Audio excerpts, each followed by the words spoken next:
And one of the best stories the WWF told was the summer of '97 when you begged to be on SummerSlam in some way. So you're the referee for Brett and Undertaker, and then Brett spits in your face, and you try to hit him, but he ducks, and you hit Undertaker, but you have to call it fairly, otherwise you can't wrestle in America again. And you did what you could as a character, but you still kind of screwed Brett, but we'll not talk about that.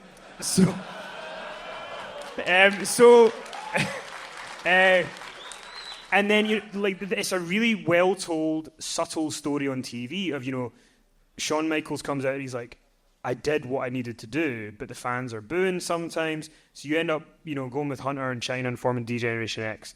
It's one of the catalysts for the Attitude Era and how it came around. So was it time, did you think, for something, you had to do something different and move on? Well, no, honestly, that's one of those things that sort of as a result of what's going on behind the scenes, it sort of makes its way on camera. So a lot of things are going on all at the same time when all this is going on. I mean, it is certainly from a, I don't know, professional, personal, whatever.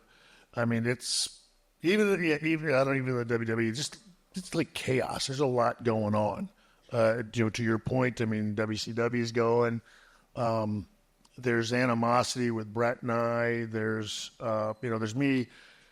Hunter and Nash and Hall had left. Hunter and I were hanging out with each other, but I'm a good guy. He's a bad guy. They don't want you doing that. And so there's a lot of stuff going on. Most of the DX stuff happens because, yes, those storylines are going. The company's got an idea of what they want to do, but at the same time, Hunter and I are also saying, like, yeah, come on, put us together. Let us, we hang out with each other anyway. I want to go back being the heel again anyway. This is where this sort of feels like it's going. With the referee thing and all that kind of stuff. So, again, it's one of those things that in our line of work, every now and then art will imitate life, and the WWE goes with it. And that's what this was. And that was really an opportunity for Hunter and I to go out there and just sort of be who we were, live and living color for everybody. That was... we were angry and just full of piss and vinegar and honestly also just ready to, I think, you want to fire us, you want to do whatever again, because now WCW is going on. Now this whole opportunity thing, look, even if you were to get canned, there's an option now. I mean, everything, the landscape had changed totally in the wrestling business. For the first time ever, if you had a set and you weren't afraid to use them, a lot of stuff could happen. And that's what we started doing. It was just, we got yelled at darn near every time we came back through the curtain. But the thing is, there would be a noticeable bump in the ratings and stuff like that, and it started to make a difference. And ultimately, this is a business, and if you can affect numbers, it's going to make a difference.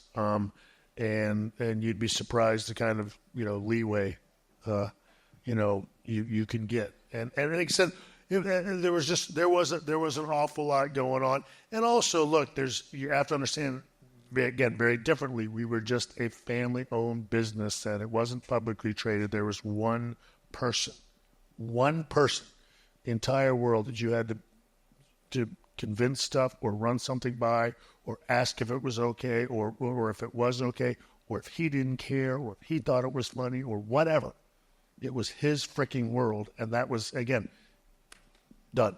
And from a ratings standpoint or from a television standpoint, if it had more people watching, USA didn't care. I mean, it didn't matter to them if more people watched. That's tremendous, and that's what started happening. And again, that's why everybody knows the story. We went out there, again, we read the real, the real list, the real letter that they sent to WWE, and we just ripped them from one side to the other, and it made a huge difference. And the thing is, they thought it was hilarious. And even though USA said, different owners or different people running it over the years, but that story has been passed on from generation to generation. And, two of those guys that did that are still here, and they still get asked to go show up at the Television Critics Association thingy. So, it was a very different time. And like I said, it was a blast. That's when it got fun again, because we just went out there and we did absolutely whatever we wanted. And we did it on live television every Monday night. And that's incredibly liberating. If you've never had the opportunity to do it, you'd be surprised what going out there, live on television would do for you. It's fun, I feel like everybody in here has heard you talk about Montreal, and I don't really want to ask you the same question you've answered probably a million times in your career. So I want to try and ask something different about it. You can see that you and Brett are not getting on. You're completely different ends, and I'm not going to sit here and be like, poor you, because obviously you had to do this thing and you made the decision to do it. But what's interesting is when you watch the Raws after Survivor Series 97, Brett's gone. For the next month on TV, you're doing stuff about Brett, whether it's a midget dressed as Bret Hart, where you put that was funny, where you put WCW on his ass and kicked him out, or, embarrassed Jim the Anvil Neidhart or whatever. So I guess my question for you is, Vince asks you to do this thing, will you help me do what we feel we need to do? After that, was there a part of you that thought, can we just not talk about Brett and move on? Or were you kind of like, they're going to hate me anyway, so I may as well just keep going? Well, you know what? So on one hand, you know that you're the most despised guy in the wrestling business. And honestly, there's a part of me, and again, the guy that goes home, that nobody ever gets to see. Go back home to San Antonio, and you look in the mirror and you just go, dang. Because I will tell you this much: when I was 12 years old, and whatever, you look at the stuff with the Rockers and the Intercontinental, all the stuff in my wrestling career, you don't see yourself. You don't come home again to Texas where you're Shawn Hickenbottom, and you don't look yourself in the mirror and go like, all right, great, I've become the most hated guy in the wrestling business. You know what I mean? And you don't sit there and go like, that isn't. You know what I mean? So it is. So there's that part of you. Okay. Again, there is. Believe it or not, there is a real life part of you that goes, this is absolutely this sucks so bad. Every part of this sucks. You know what I mean? And then you go to work and you look, man, I put on the mask and I frickin', I would.